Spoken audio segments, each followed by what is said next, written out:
Hello hi നമസ്കാരം. നിങ്ങൾ വരുത്ത് പോക്ക് എന്ന് കേട്ടിട്ടുണ്ടോ? ദേഹാസകലം പ്രത്യേക വെള്ള ഭസ്മം പൂശിയ ഒരു രൂപം. കൂത്തമ്പലങ്ങളിൽ മാത്രം കണ്ടുവരുന്ന ചില ആചാരാനുഷ്ഠാനങ്ങളുടെ മാതൃകയിലുള്ള വേഷവിധാനം. സൂര്യനേക്കാൾ താപവും പ്രകാശവും. ഈ രീതിയിലുള്ള ഒരു പ്രത്യേക രൂപം ഒരു പ്രത്യേക കാവ് അല്ലെങ്കിൽ പ്രത്യേക പ്രതിഷ്ഠയിൽ നിന്നും മറ്റൊരു സ്ഥലത്തേക്ക് അല്ലെങ്കിൽ മറ്റൊരു കാവിലേക്കോ മറ്റൊരു പ്രതിഷ്ഠയിലേക്കോ നടത്തുന്ന ഒരു പ്രത്യേകതരം ആവാഹനം. ഈ രീതിയിലുള്ള വരുത്തുപോക്കിനെ കുറിച്ച് കേട്ടിട്ടുണ്ടോ?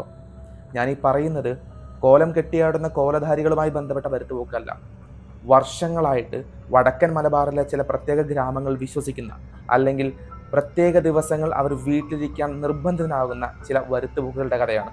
വരുത്തുപോക്കുമായി ബന്ധപ്പെട്ട ചില പ്രശ്നങ്ങൾ നേരിടേണ്ടി വന്ന അല്ലെങ്കിൽ വരുത്തുപോക്കിൻ്റെ ആ സഞ്ചാരം കണ്ട് ബോധം കെടേണ്ടി വന്നതും ശരീരമാസകലം പൊള്ളലേൽക്കേണ്ടി വന്നതുമായുള്ള ആൾക്കാർ പറഞ്ഞ കുറേ കഥകളുണ്ട്. ശരിക്കും എന്താണ് വരുത്തുപോക്ക്? വരുത്തുപോക്കുമായി ബന്ധപ്പെട്ട് ഞാൻ അറിഞ്ഞൊരു കഥ ഞാൻ നിങ്ങളുടെ മുന്നിലേക്ക് എത്തിക്കാം. അതാണ് ഇന്നത്തെ ടോപ്പിക്. മയിലാടുംപാറ കാവിൽ നിന്ന് ആരംഭിച്ച് പൂരന്തറ എന്ന് പറഞ്ഞ സ്ഥലത്തെത്തുന്ന വരുത്തുപോക്കിന് ജോർജിന് കാണണം അല്ലെങ്കിൽ അനുഭവിക്കണം. ഇതുമായി ബന്ധപ്പെട്ട് അജു ക്ലാസ്സിൽ വെച്ച് പറഞ്ഞ പല കാര്യങ്ങളും സത്യമാണോ അതെ മിഥ്യയാണോ എന്നറിയണം. ആരായിരുന്നു ജോർജ് എന്നറിയണം അല്ലേ? തൃശ്ശൂരിലെ ഒരു ഗവൺമെൻറ് കോളേജിൽ പഠിച്ചു വരുന്ന കുറച്ച് വിദ്യാർത്ഥികളുടെ കൂട്ടത്തിൽ രണ്ടുപേരായിരുന്നു അജുവും ജോർജും. ഇവർ ഉറ്റ സുഹൃത്തുക്കളായിരുന്നു. ഈ അജുവിൻ്റെ വീട് വടക്കൻ മലബാറിലെ ഒരു ഗ്രാമത്തിലാണ്. ഒരു വേനലവധിക്ക് ഈ പറഞ്ഞിരിക്കുന്ന തെയ്യവും അതുപോലെ തന്നെ അജുവിൻ്റെ ഗ്രാമവുമായി ബന്ധപ്പെട്ട് അജു പറഞ്ഞ കുറേ കഥകളും എല്ലാം കേൾക്കണം, എല്ലാം അറിയണം എന്ന ആവശ്യവുമായി ജോർജ് അജുവിൻ്റെ വീട്ടിലെത്തുന്നു. അവിടെ ഈ ജോർജിനെ കാത്തിരുന്നത് കുറേ അമ്പരപ്പിക്കുന്ന കാഴ്ചകളായിരുന്നു. തെയ്യവും അതുപോലെ അജുവിൻ്റെ നാട്ടിലെ തനതായ രുചിയും അതുപോലെ അജുവിൻ്റെ ഗ്രാമവും എല്ലാം ഈ പറഞ്ഞിരിക്കുന്ന ജോർജിനെ അമ്പരപ്പിക്കുന്നു. പക്ഷെ ഇതൊന്നും ആയിരുന്നില്ല ജോർജിൻ്റെ ഏറ്റവും വലിയ ആഗ്രഹം. ദിവസേന ഹോസ്റ്റൽ റൂമിൽ കിടന്നുറങ്ങുമ്പോൾ അജു രാത്രി ജോർജിനെ പേടിപ്പിക്കാനാണ് എന്ന രീതിയിൽ പറയുന്ന വരുത്തുപോക്ക് ഒന്നറിയണം, അല്ലെങ്കിൽ വരുത്തുപോക്കിനെ ഒന്ന് നേരിട്ട് കാണണം. ഇതുമായി ബന്ധപ്പെട്ട് ആൾക്കാർ നേരിട്ട ചില പ്രശ്നങ്ങൾ കാര്യങ്ങളെല്ലാം ഉള്ളതാണോ എന്ന് ഒന്ന് ഉറപ്പുവരുത്തണം. ഇതൊക്കെയായിരുന്നു പ്രധാനമായിട്ടും ജോർജിൻ്റെ ഉള്ളിലുള്ള മറ്റൊരു പ്രധാനപ്പെട്ട ആഗ്രഹം. ഇത് അജുവിനോട് പലതവണ പറഞ്ഞിട്ടും അജു പറഞ്ഞു ഇത് പ്രത്യേകതരം വിശ്വാസമാണ്, അതുകൊണ്ട് യാതൊരു കാരണവശാലും നമ്മൾ ഇതിലേക്ക് ഇടപെടണ്ട എന്നായിരുന്നു അജു അന്ന് പറഞ്ഞിരുന്നത്. എങ്കിലും ജോർജിൻ്റെ ഉള്ളിലെ ക്യൂരിയോസിറ്റി കൂടിക്കൊണ്ടിരുന്നു. അങ്ങനെ എന്തായാലും ഈ ഒരു വേനലവധിക്ക് ഇത്തരം കാര്യങ്ങൾ അറിയണം എന്ന് ജോർജ് മനസ്സിലുറപ്പിച്ചുകൊണ്ടാണ് അജുവിൻ്റെ വീട്ടിലേക്ക് എത്തിയത്.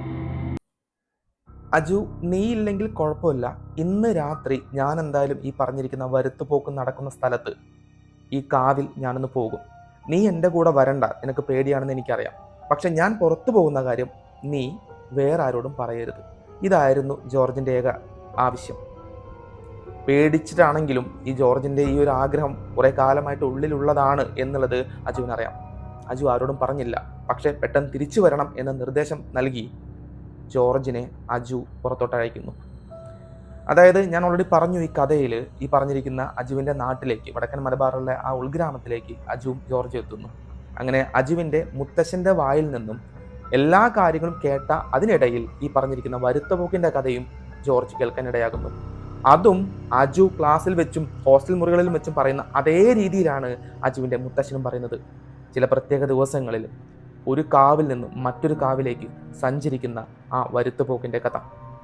അത് കേട്ട മുതൽ ഈ പറഞ്ഞ ജോർജിൻ്റെ മനസ്സിലെ ക്യൂരിയോസിറ്റി വീണ്ടും വീണ്ടും വർദ്ധിച്ചു. അങ്ങനെ ഒരു പ്രത്യേക ദിവസത്തിൽ ഈ വരുത്തുപോക്കൊന്ന് കണ്ടിട്ട് വരാം എന്ന് പറഞ്ഞിട്ട് ജോർജ് അജുവിൻ്റെ വീട്ടിൽ നിന്ന് ഇറങ്ങുന്നു. നല്ല പേടിയുണ്ടെങ്കിലും ഈ പറഞ്ഞ ജോർജിൻ്റെ ആഗ്രഹം ഒന്ന് കണ്ടോട്ടെ എന്ന രീതിയിൽ അജുവും അത് വിടുന്നു. പക്ഷേ ഉള്ളിൽ രണ്ടുപേർക്കും നല്ല ഭയം ഉണ്ടായിരുന്നു. വേനൽമഴ കാത്തുകിടക്കുന്ന പാടവരമ്പത്തിലൂടെ ഈ പറഞ്ഞ ജോർജ് മയിലാടുംപാറ കാവ് ദിശയിലേക്ക് നടന്നു.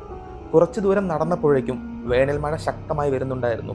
നല്ലൊരു ഇടിവെട്ടിയ ദിശയിലേക്ക് ജോർജ് തിരിഞ്ഞു നോക്കുമ്പോൾ ആ ഭാഗത്ത് എന്തോ ഒന്ന് തൻ്റെ നേരെ വരുന്നതായി അവന് തോന്നി.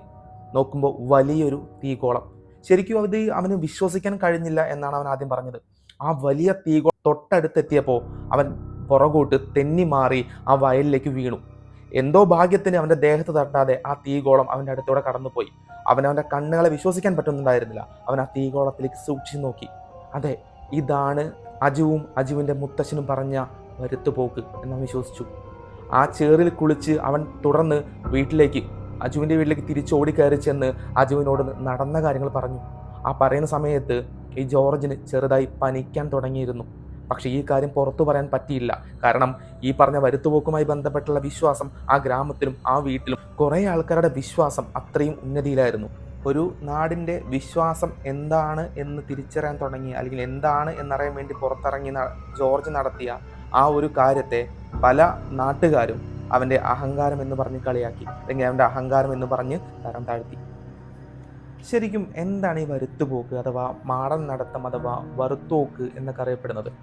ആക്ച്വലി ബോൾ ലൈറ്റ്നിങ് എന്ന പേരിൽ അറിയപ്പെടുന്ന ഈ വരുത്തുപോക്കിന് ഫിസിക്സ് പ്രധാനമായിട്ടും ഈ ബോൾ ലൈറ്റ്നിങ് പറയുന്നത് ഇതൊരു പ്ലാസ്മ എഫക്റ്റ് മൂലം എന്നാണ്. മാത്രമല്ല ഇതൊരു ജിയോലൂമിനൻസിൻ്റെ ഭാഗമായിട്ടും ഈ പറഞ്ഞിരിക്കുന്ന ഫിസിക്സ് ഇതിനെ വിശദീകരിക്കുന്നുണ്ട്. പക്ഷെ പാരാസൈക്കോളജി ഇതുമായി ബന്ധപ്പെട്ട് നൽകി വരുന്ന വിശദീകരണം ഇതൊരു സ്റ്റോൺ ടാപ്പ് തിയറിയുടെ ഭാഗമായിട്ടാണെന്ന് പറയുന്നത്.